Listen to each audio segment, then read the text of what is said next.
Hello, how are you? Today's question is, are you holding yourself accountable? Yes, this is an excellent question that we all must ask ourselves, myself included. So, quick thing before we begin. My name is Beth and I am a breakthrough coach, which means I help my clients to up level and elevate their lives after trauma or heartbreak so they can map out new life success stories.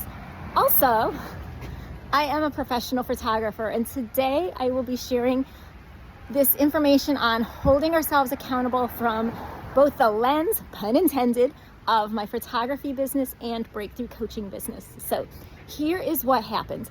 Today I just finished photographing educators, and I had quite a time. So many of these educators came in and they just took their photos and they smiled and we had some nice conversation. But many other educators came in and did the exact opposite. They complained. They said, photos are not my thing. I never like any of the photos that I take. I had someone say, oh no, I'm afraid to look and see what the damage is. Someone said, I don't like my face. There were quite a lot of complaints. I would say about 50%. And here is the thing. Some of them were not very happy with me because I said, would you go along with this if this is what your students were doing? What would you say to your student who said, I can't do this? Right? And I had someone say, oh, this is not the same thing.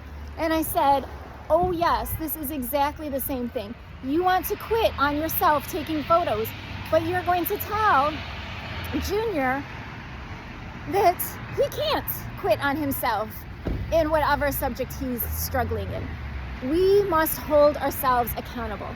This does not mean we have to be perfect, but if we are in service of others, this is beyond education. If we are in service of others as educators, teaching children to believe in themselves, to try and try again and persist and have discipline, then we ourselves must talk about ourselves with that same level of energy, that same inspiration of, you can do it, keep going, don't give up, try again.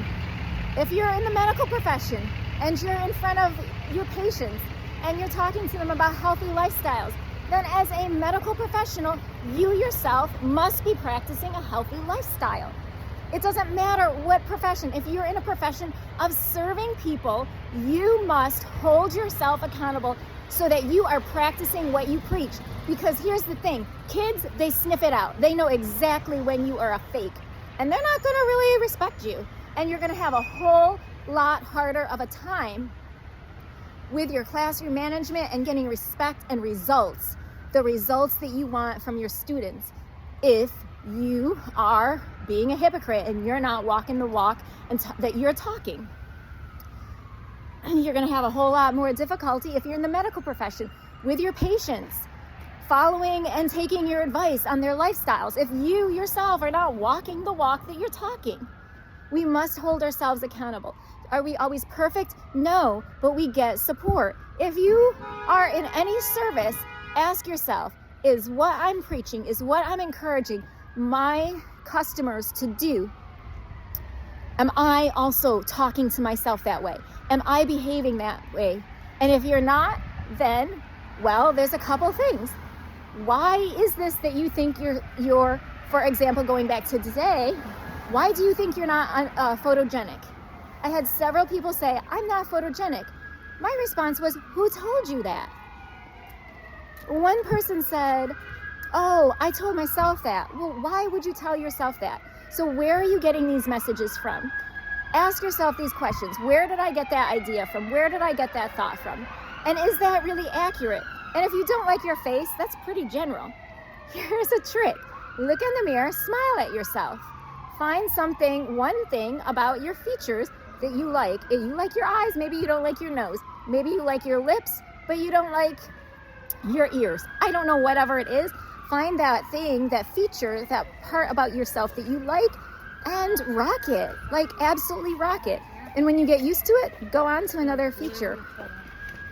whatever it is, you must, if you are in service of others, if you are serving others, you must hold yourself accountable to the same level of standard that you're holding others. It is the same thing.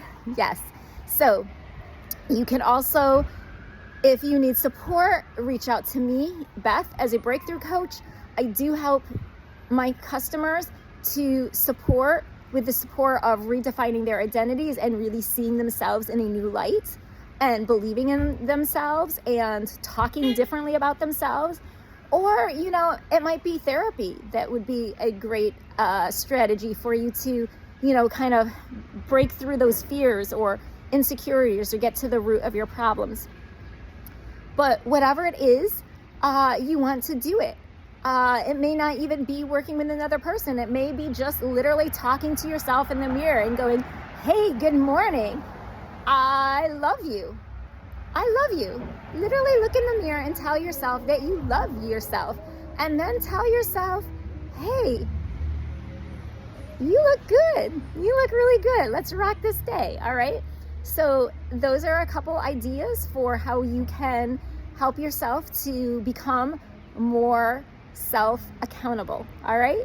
Let's do better, so that we can better support those who we are serving, all right? Because ultimately, in the end, we are trying to, if we are in a business that serves others, or if we're not in a business, but we are in a profession that serves others, we're really looking to improve the world one person at a time. So we have to start with what's in us. We can't pour from an empty cup, and people will sniff out the hypocrisy and know that that person is a hypocrite, all right? So let's go. And I'm going to put the links in the bio. I forgot to mention, I'm going to put the links in the description below, so that if you would like any of my resources, from self-forgiveness to evicting fear to breakthrough coaching, you can connect with me. All right. Peace.